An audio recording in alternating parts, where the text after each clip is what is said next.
안녕하세요. 경기도에서 살고 있는 60세 여성입니다. 하나 있는 아들이 결혼을 해서 가정을 이뤘고 남편을 먼저 보내고 혼자 여생을 보내고 있습니다.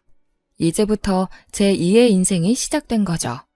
제 친구들은 자식들이 가정을 꾸리면 자유의 몸이 된 것이나 다름없으니 앞으로 뭘 할지 생각해 놓으라고 했습니다. 아들을 키우면서 아둥바둥 살다가 혼자가 되니 마음이 허전해지기도 하네요. 친구들 말대로 뭘 해야 할까 고민하던 와중이었습니다. 그런데 한 여자 때문에 전 재산을 다 날리고 알거지가 될 뻔한 아찔한 경험을 했습니다. 제가 가진 돈을 노렸던 여자는 바로 제 며느리였죠. 처음에는 며느리도 제게 잘했습니다. 반찬을 챙겨주거나 안부를 묻는 등 제 친구들이 부러워할 정도로 여러 가지 챙겨주었습니다. 아들이 다른 건 몰라도 장가는 잘 갔다고 생각했는데 며느리가 가면을 쓰고 있었던 겁니다. 가면이 벗겨지는 순간 며느리의 추악한 민낯을 보게 된 것이죠. 며느리가 얼마나 파렴치한 음모를 꾸몄는지 지금도 저는 믿을 수 없습니다. 제가 며느리의 실체를 알았을 때에는 모든 걸 잃을 뻔했는데요. 하늘이 무너져도 솟아날 구멍은 있다는 말처럼 친구의 도움으로 며느리에게 당한 만큼 돌려주었습니다. 그래서 여러분들에게 며느리가 제게 어떤 만행을 저질렀는지 털어놓으려고 합니다. 제 아버지는 헤어 디자이너이셨습니다. 직업에 걸맞게 개방적인 사고방식을 가지고 계셨죠. 반면에 엄마는 전형적인 조선시대 여성이셨습니다. 남편을 떠받들고 살아야 한다고 생각하셨어요. 고지식한 만큼 융통성이 없으셔서 항상 정해진 대로 모든 걸 처리하셨는데요. 아버지께서 법대를 졸업하고 사법고시에 도전한 적이 있으셨습니다.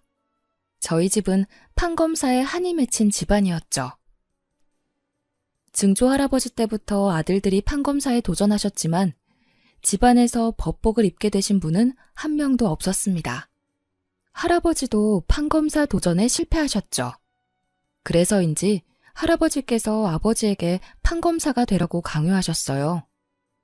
종민아, 너는 꼭 법대에 가서 판검사가 돼야 한다. 아버지, 저는 따로 정해놓은 목표가 있어요. 그게 뭐냐? 정말 보수적인 집안이었는데 아버지의 입에서 정말 뜻밖의 말이 나왔다고 합니다. 전 미용사가 되고 싶어요. 설마 이발사가 되겠다는 거냐? 아니요. 남자들 머리만 하는 이발사 말고 여자들 머리도 하는 미용사가 되고 싶어요. 할아버지께서 그 말을 듣고 소리를 버럭 지르셨다고 합니다. 뭐야? 사내놈이 여자들 머리나 잘라주겠다는 거냐? 절대 안 돼. 지금 당장 다시 판검사 준비하거라. 지금이야 남자 미용사가 흔하지만 그 당시에는 남자들이 미용실에 가지를 않았습니다. 이발사가 되겠다고 해도 열이 받는데 미용사가 되겠다고 하니 보수적인 할아버지께서 화를 내는 건 당연한 일이었죠. 할아버지가 반대하기에는 아버지께서 옷이나 헤어스타일에 관심이 너무 많았습니다. 오랫동안 혼자만의 꿈으로 간직하고 있다가 겨우 입 밖으로 꺼낸 건데 생각보다 더한 날벼락을 맞으셨습니다. 저는 판검사 되고 싶지도 않고 공부에 취미도 없단 말이에요. 아버지도 잘 아시잖아요. 노력해도 안 되면 어쩔 수 없는 일이지만 해보지도 않고 포기하는 건 용납 못한다. 무조건 법대에 가거라. 할아버지의 강압에 못 이겨 아버지께서 법대에 들어가셨습니다. 그 후에 사법고시 준비를 시작했는데 미용사가 될 사람이 하루 종일 법전을 공부하고 있으니 죽을 맛이었겠죠. 하기 싫어서 억지로 한 공부였으니 결과가 좋을 리가 없었습니다. 고시에 5번이나 연속으로 떨어져서 아버지도 포기하겠다고 말씀하셨는데요. 아버지, 이제 그만할게요. 이 정도면 할 만큼 했어요. 전 판검사 체질이 아닌 것 같아요. 좋아. 마지막으로 한 번만 더 해보고 안 되면 포기하거라. 아버지의 마지막 도전도 실패로 끝나자 할아버지께서 아버지를 포기하셨습니다. 늦은 나이였지만 그때부터 아버지께서 미용 공부를 하셔서 헤어 디자이너가 되신 거죠. 아버지는 미용실에서 일하면서 수습 직원으로 들어온 엄마를 만나게 되셨습니다. 고참이었던 아버지가 엄마에게 일을 가르쳐주면서 사이가 가까워졌는데요. 두 분 성격이 너무 달라서 자주 싸웠다고 합니다. 결혼하고 전업주부가 되겠다는 엄마에게 아버지는 지금 하고 있는 일이 아깝지 않냐고 물었습니다. 엄마 성격상 집안 살림은 여자가 하는 일이라고 말했겠죠. 그랬더니 아버지께서 버럭 화를 내면서 첨언을 하셨습니다. 여자라고 꼭 집안일 하라는 법 있어? 요즘 세상에 남자, 여자 구분이 따로 있는 것도 아니잖아. 그래도 내조는 여자가 해야죠. 여자가 일하면 누가 집안일 하나요? 집안일이야 같이 하면 되지. 나 참 말이 안 통하네. 이런 식으로 자주 싸우셨지만 여자는 온순하고 온화해야 한다는 엄마의 지조 덕분에 큰 싸움으로 번지지는 않았다고 해요. 늘 엄마가 먼저 알겠다고 하고 아버지의 생각을 존중하셨거든요. 저도 엄마의 영향을 많이 받고 자라서 여자는 남편을 도와서 내조를 잘해야 한다는 생각을 가지고 있었어요. 그렇게 교육받고 대학에 들어가니 다른 친구들이 여러 남자들과 자유롭게 만나면서 연애하는 걸 이해하지 못했죠. 아무리 썸이라고 해도 여러 명 만나는 건 좀 아니지 않아? 사귀는 것도 아닌데 뭐 어때? 남자는 여러 명 만나보면서 선택하는 게 제일 좋아. 그래, 어차피 남자들도 그렇게 만나고 있을걸? 괜히 한 명만 썸 타면서 기다리고 있다가 그 남자가 딴 여자한테 가버리면 어떡해. 친구들이 이런 식으로 여러 남자와 썸을 타고 연애를 하더니 또 쉽게 헤어지더라고요. 썸이라고 해놓고 양다리도 모자라서 동시에 세 다리도 걸치면서 연애하는 친구도 있었습니다. 그런데 그 친구가 저보고 남자친구 있냐고 물어보는 거 있죠? 세희야, 너 남자친구 있어? 아직 없지? 응, 난 연애에 별로 관심이 없어서. 야, 너 그러다 나중에 결혼은 어떻게 하려고 그래? 남자도 많이 만나봐야지 아는 거야. 아니야, 나는 남자 관심 없어. 딴 이야기 하자. 하긴 우리 친척 언니도 독실한 크리스천이라 남자친구 한 번 안 사귀었는데 결혼 진짜 잘했더라. 의사랑 결혼해서 잘 먹고 잘 살고 있잖아. 헐, 진짜? 친척 언니가 진짜 예쁜가 보다. 엄청 예쁘지. 언니 집에 놀러 갔는데 너무 부럽더라. 역시 결혼은 능력 있는 남자랑 해야 하나 봐. 맞아. 잘생긴 놈이랑 결혼해봤자 하나도 소용없대. 역시 돈이 최고인가 봐. 그래서 나는 돈 많은 놈이랑 결혼하려고. 엄청 못생겼어도? 당연하지. 남자는 돈 아니야? 친구들이 이런 식으로 낄낄거리면서 웃고 떠들길래 제가 정색을 하면서 말하였죠. 좋아하지도 않는데 돈 많은 남자랑 결혼하려고? 그럼 당연하지. 좋아하는 것도 잠시야. 어차피 결혼 1년차 넘어가면 콩깍지 다 벗겨진대. 아무리 그래도 사랑하지도 않는 사람하고 어떻게 평생을 같이 살아.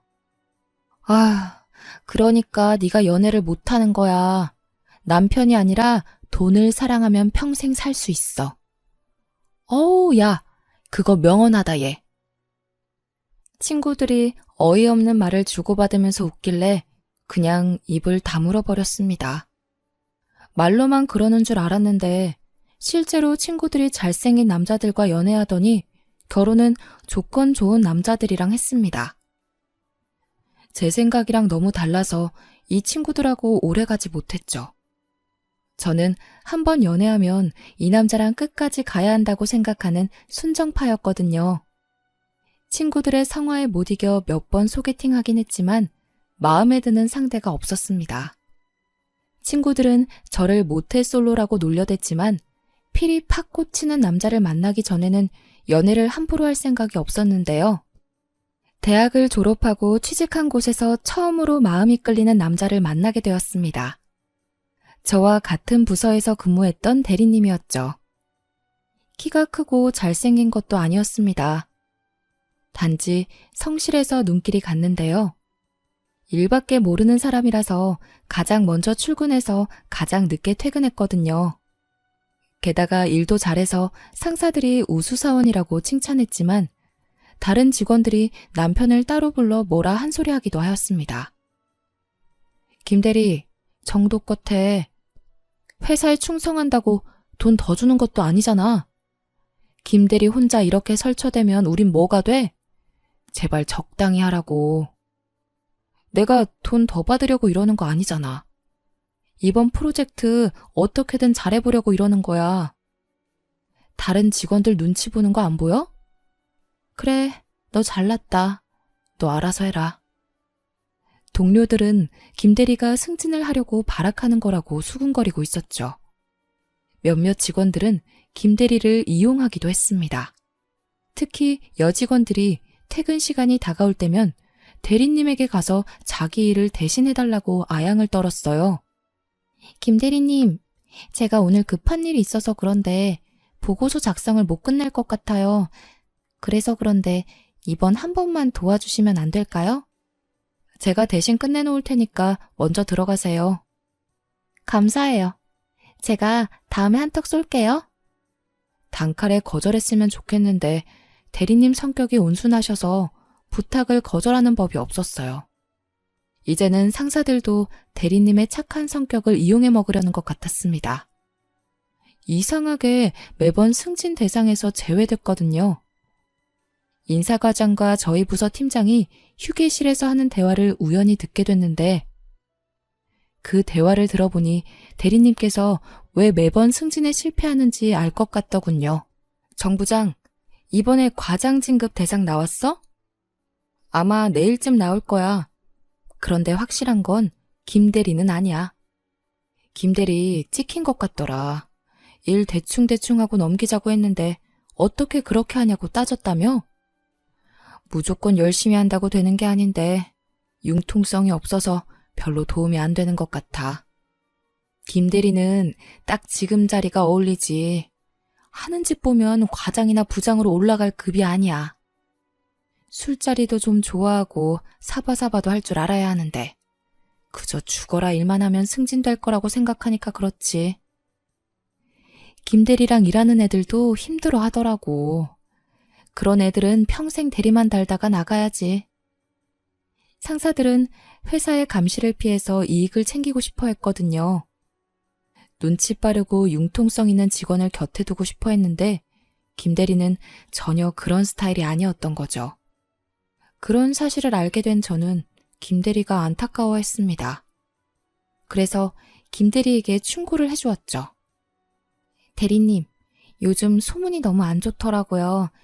일 잘하시는 거 알고 있는데 너무 빡세게 일하셔서 같이 일하는 분들이 힘들어하는 것 같아요. 이번에 맡은 프로젝트가 장기 프로젝트인데 정말 잘하고 싶어서 그래요. 이것만 마치고 페이스 조절하겠습니다.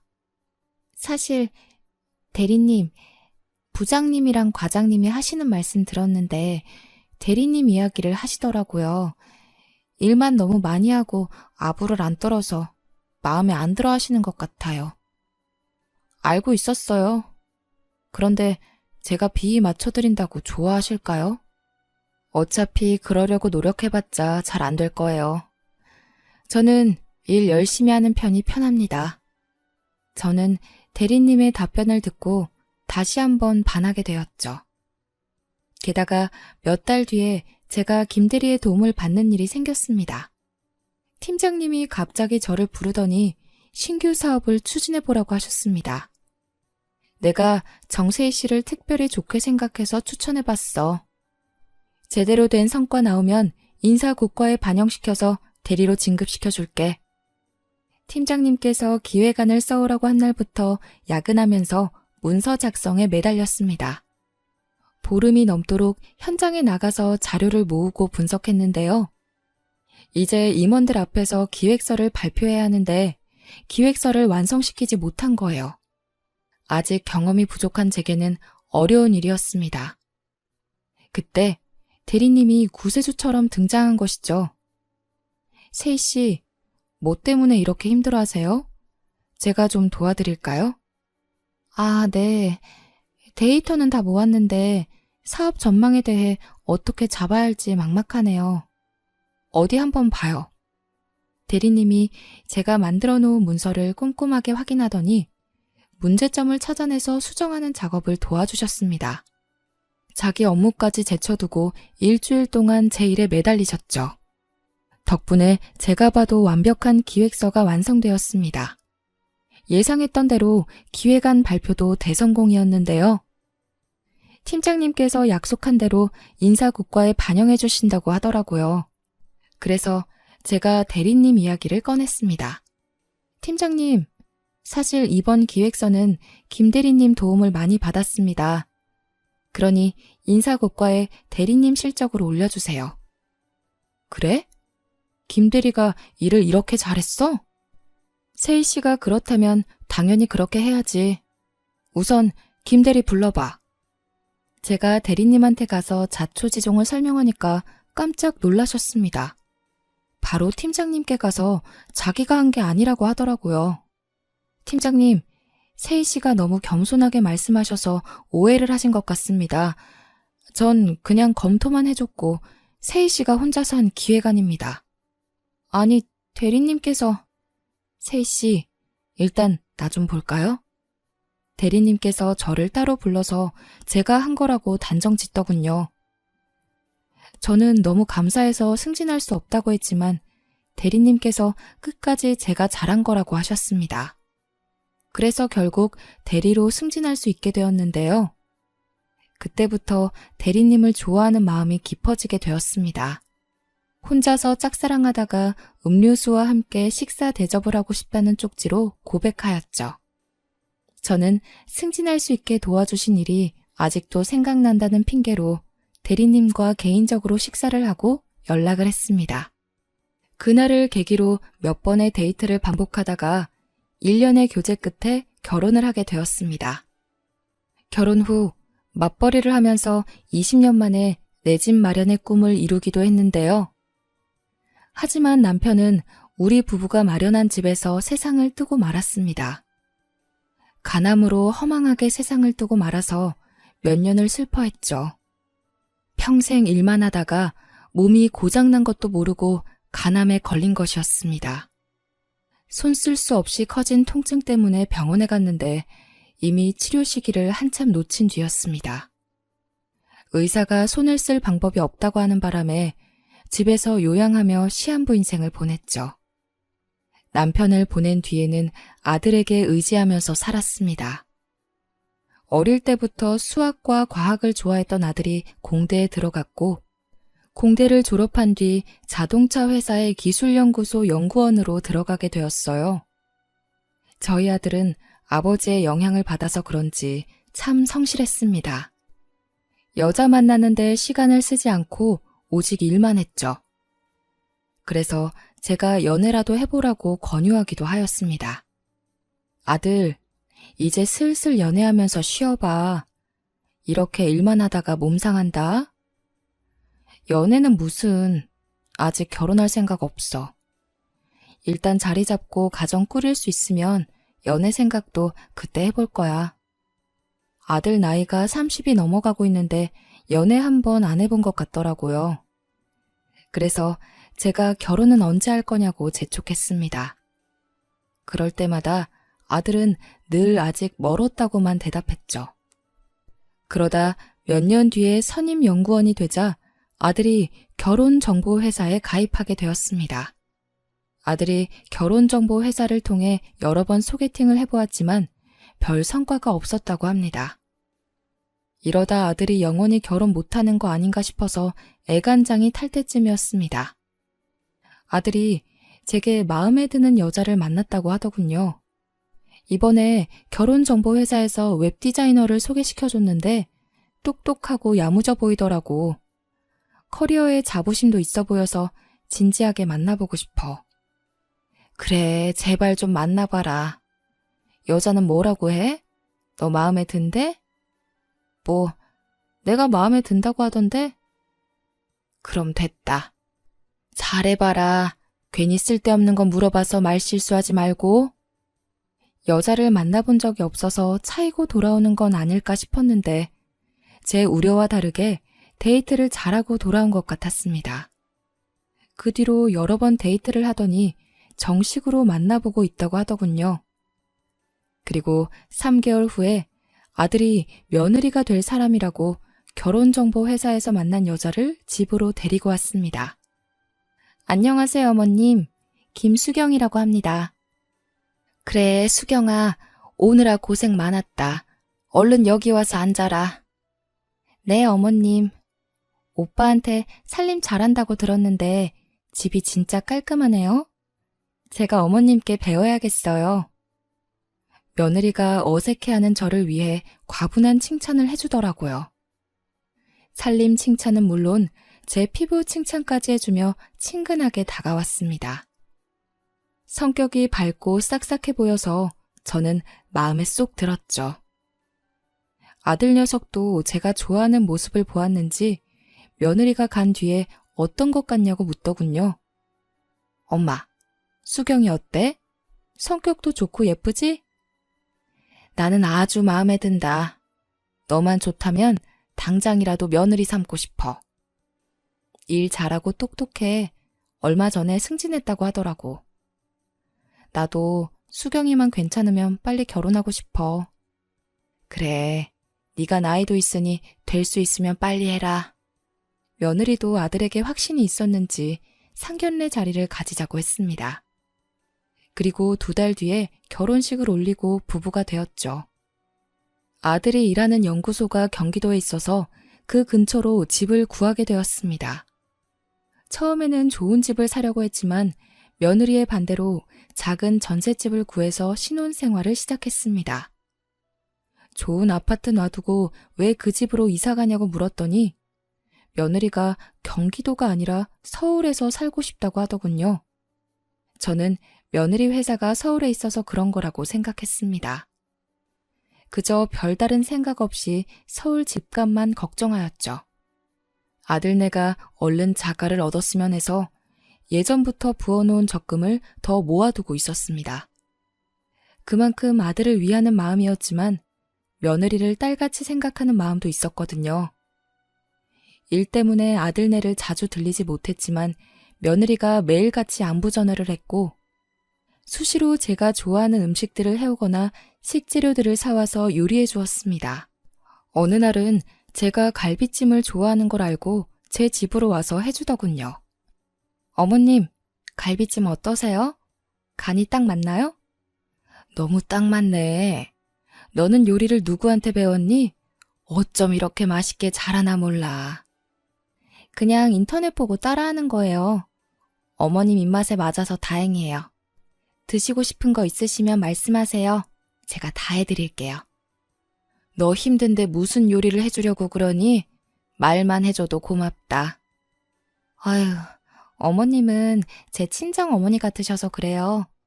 먹고 싶은 거 생기면 편하게 말씀해 주세요.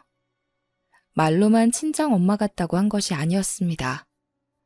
정말 친딸 이상으로 저를 위해 주어서 의지가 많이 됐었는데요. 집에서 혼자 지낸다고 찾아와서 말동무도 해주고 산책하러 가자며 근처 공원을 돌아다니기도 하였습니다. 그렇게 눈에 넣어도 아프지 않을 것 같던 며느리가 1년쯤 지나니까 점점 변하기 시작하더라고요. 어머님, 이 원목 탁자 이 집에는 안 어울리는 것 같아요. 혼자 사시는데 크기가 너무 크지 않나요? 좀 크긴 한데 이게 있으니까 예뻐 보이더라고. 게다가 선물 받은 거라서 버리기도 좀 그렇다. 아, 그러세요? 저희 집에 두면 딱 좋을 것 같은데. 딱 봐도 자기 달라는 눈치였죠. 며느리가 탐내는 원목 탁자는 선물 받은 게 아니었습니다. 수입한 고급 가구라서 상당히 비싼 것이었거든요. 제가 아끼는 녀석이라서 주기가 좀 그랬습니다. 그런데 며느리는 집에 올 때마다 탁자 이야기를 하며 눈을 떼지 못하더군요. 결국 제가 2손 2발 다 들고 말았습니다. 그렇게 마음에 들면 가져가거라.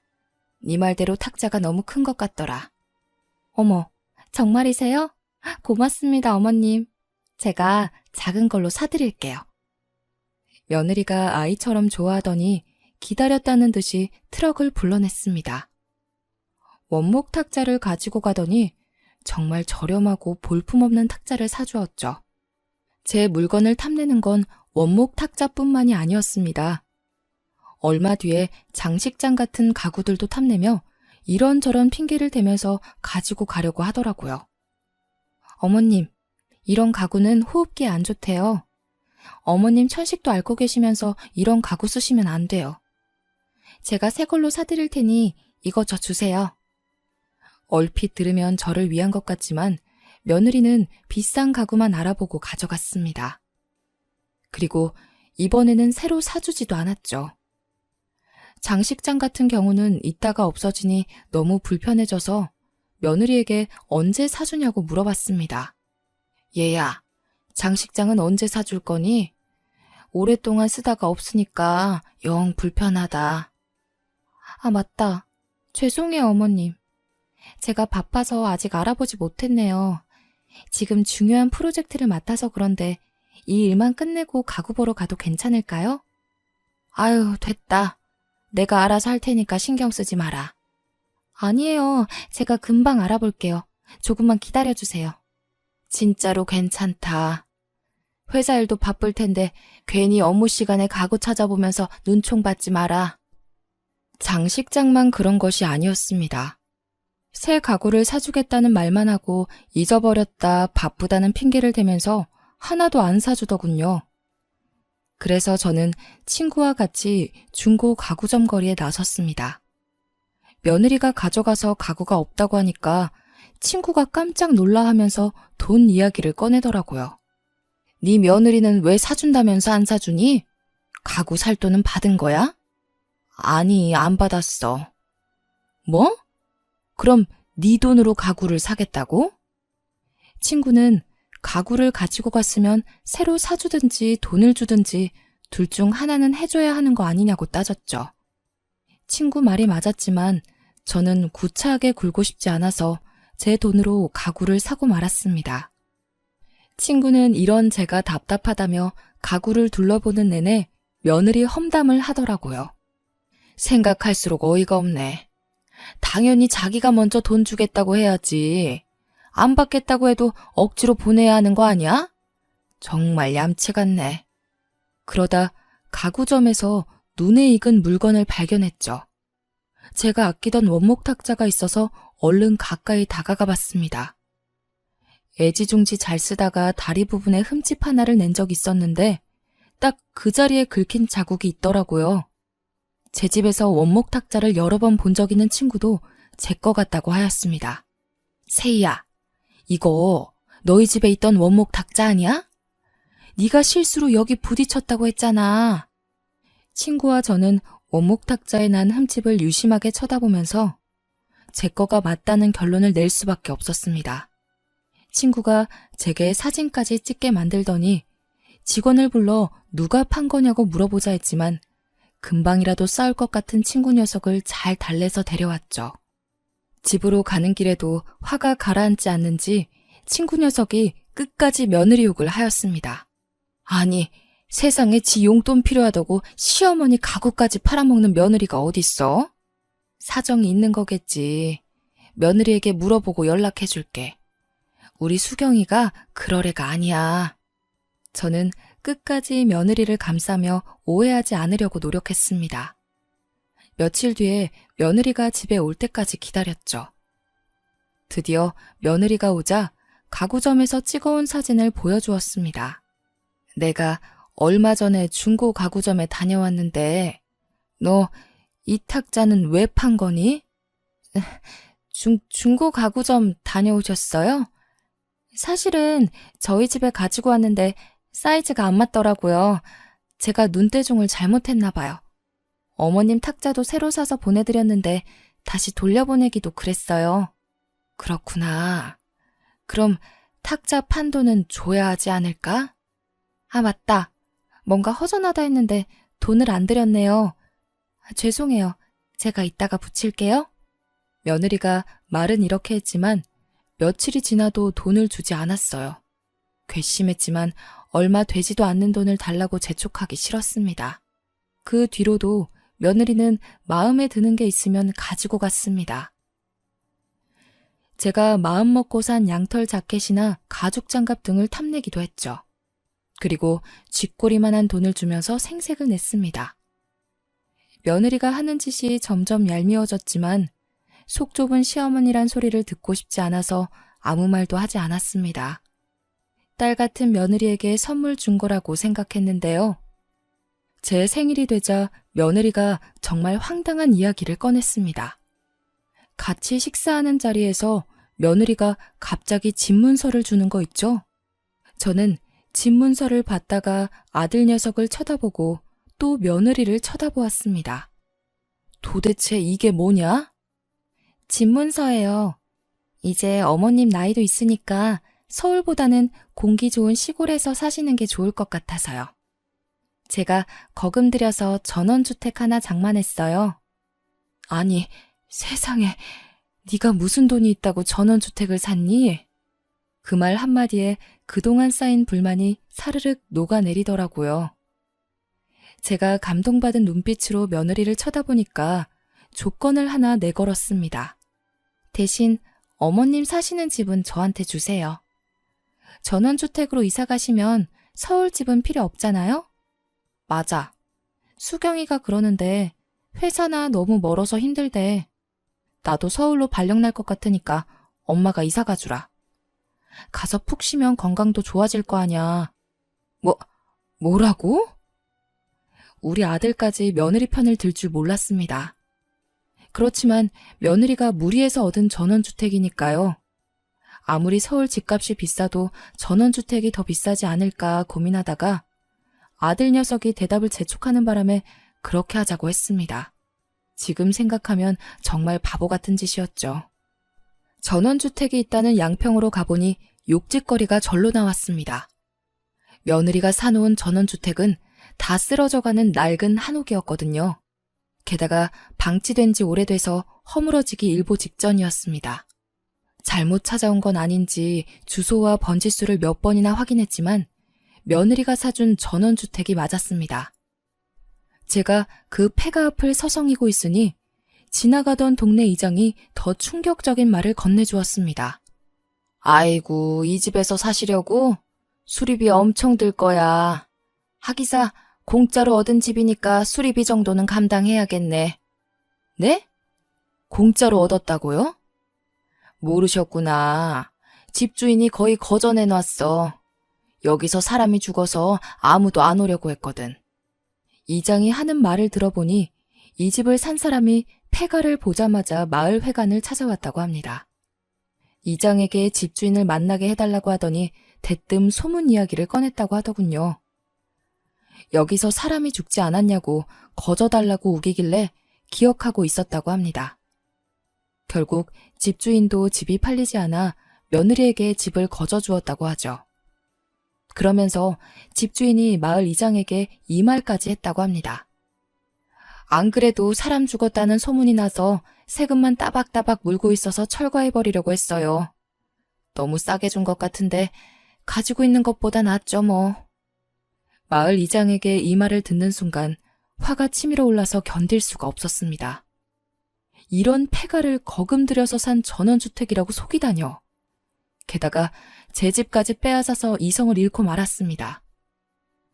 바로 서울로 올라가서 며느리에게 따지고 싶었지만 며느리가 연락을 받지 않았습니다. 아들 녀석도 마찬가지였죠. 집으로 찾아갔더니 여행을 갔는지 초인종을 눌러도 조용하더군요. 그래서 저는 어차피 팔리지도 않을 테니 폐가부터 수리하기로 했습니다. 이장의 소개로 수리업자부터 만나보았는데요. 수리업자가 집 상태를 꼼꼼하게 확인해 보더니 수리만 해도 2달은 걸릴 거라고 했습니다. 빠르면 2달인데 이 집은 수리하는 게 아니라 뼈대만 남겨놓고 새로 지어야겠네요. 2달이요? 2달 동안 지낼 곳이 없는데 어쩌죠? 마을 이장이 옆에서 제 사정을 듣고 있다가 수리하는 동안 마을 회관에서 지내라고 하였습니다. 마을 회관에 가보니까 일반 가정집처럼 부엌도 있고 따뜻하더라고요. 게다가 마을 이장님께서 제 말동무가 되어주셔서 외롭지도 않았습니다. 제가 답답한 마음에 며느리가 한 짓을 다 일러 바쳤거든요. 그랬더니 마을 이장이 혀를 차며 안타까워했습니다. 어휴, 참, 며느리가 아니라 불려우네요. 어떻게 시어머니한테 이런 말도 안 되는 짓을 할 수 있지? 그러게요. 아들 때문에 참고 살고 있습니다. 괜히 저 때문에 결혼 생활이 괴롭다고 하면 안 되니까요. 이장도 며느리가 아주 이기적인 여자 같다고 혀를 찼습니다. 그런데 며느리가 한 짓은 이뿐만이 아니었습니다. 집수리가 거의 끝날 무렵에 양평으로 저를 찾아온 친구가 충격적인 사실을 알려주었거든요. 얘, 내가 뭘 본지 아니? 너희 며느리 말이야. 두 집 살림을 하는 게 분명한 것 같더라. 동네에 소문이 쫙 났어. 친구가 지인이 사는 빌라에 놀러 갔다가 며느리를 보았다고 하는데요. 빌라에서 낯선 남자랑 같이 나오더니 연인처럼 품에 안겼다고 하죠. 아들 녀석만 모르고 있었지 동네에 소문이 나서 친구의 지인도 며느리를 몰랐지만 딱 봐도 불륜 커플 같았다고 하더군요. 며느리가 잠은 안 자고 가는데 동거남을 매일 보러 오고 평일에는 매일 왔지만 주말에는 오지 않았다는 증언도 들었다고 합니다. 불륜을 목격한 증인도 있겠다. 저는 며느리를 더 이상 용서할 수 없었습니다. 그때 아들 녀석이 대만에서 노느라 전화를 못 받았다고 다시 나한테 전화를 걸었더군요. 그래서 친구한테 들은 말을 다 이야기해 주었습니다. 제대로 된 증거가 없으니까 괜히 거기서 싸우지 마라. 얼른 한국으로 와서 불륜 현장을 잡아야 해. 알겠어. 되도록 빨리 갈게. 수경이 들어온다. 이따가 전화한다. 그렇게 전화가 끊기고 그날 밤 아들 녀석이 장례식장을 가야 한다는 핑계를 대고 한국으로 돌아왔습니다. 아들 녀석을 데리고 불륜 현장을 잡기 위해 친구가 말해준 빌라로 찾아갔죠. 친구의 지인이 알려준 시간대에 잠복하고 있으니 며느리가 대만에서 사온 기념품을 들고 빌라 안으로 들어가더군요. 그리고 동거남과 함께 나와서 남자 팔에 팔짱까지 끼는 모습을 목격하였습니다. 제가 아들을 데리고 불쑥 나타나니까 며느리 얼굴이 하얗게 질려버렸죠. 네가 감히 우리 아들 몰래 바람을 펴? 내 물건 탐내고 양평으로 쫓아낼 때부터 알아봤다. 너 같은 년을 믿은 게 죄지. 이리 와서 변명이라도 좀 해봐. 쳐 죽여도 시원치 않을 년아. 어머님, 왜 이러세요? 오해예요. 저 바람 핀 적 없어요. 뭐 어쩌고 저째? 내가 아무것도 모르고 왔을 것 같아? 며느리가 처음에는 발뺌을 하더니 제가 며느리 머리채를 붙잡고 난리를 치니까 잘못했다고 빌더군요. 하지만 아들 녀석도 저도 며느리를 용서할 수 없었습니다. 참다 못한 아들 녀석이 며느리 뺨을 후려갈겨서 한마디도 하지 못하고 울기만 했죠. 결국 저희 아들이 며느리에게 이혼 소송을 하였습니다. 그 과정에서 며느리가 제 집을 팔아버렸다는 사실 또한 알게 되었네요. 며느리가 저를 멀리 쫓아내고 동거남과 바람을 피고 있었고 하마터면 아들과 제가 며느리의 불륜 생활비를 대주는 스폰서가 될 뻔했습니다. 다행히 며느리의 불륜 사실을 잡아내고 위자료와 함께 집을 판 돈까지 돌려받을 수 있었는데요.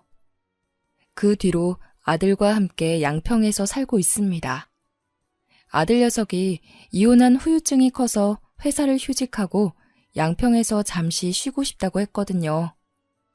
오랜만에 아들 녀석이랑 삼시세끼를 먹고 산책도 하면서 대화도 많이 나누고 있습니다. 재혼할 생각 있냐고 물어보니까 없다고 하더군요. 재혼은 무슨 재혼이야. 나는 연애할 생각도 없어. 여자들을 못 믿겠어.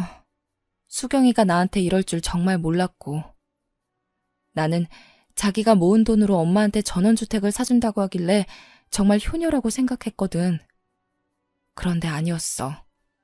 아직까지 엄마 생각하는 척 나한테 생색내던 게 잊혀지지 않아. 아들이 금방이라도 울 것 같길래 연애만 하면서 살라고 말해두었습니다. 저는 똥 밟았다고 생각하려고 하는데 아들 녀석은 아직까지 힘들어하고 있네요. 어떻게 하면 아들 녀석이 금방 회복하고 여자들과 연애하면서 즐길 수 있게 될지 조언해 주시면 좋겠네요. 여기까지 사연 들어주셔서 감사합니다.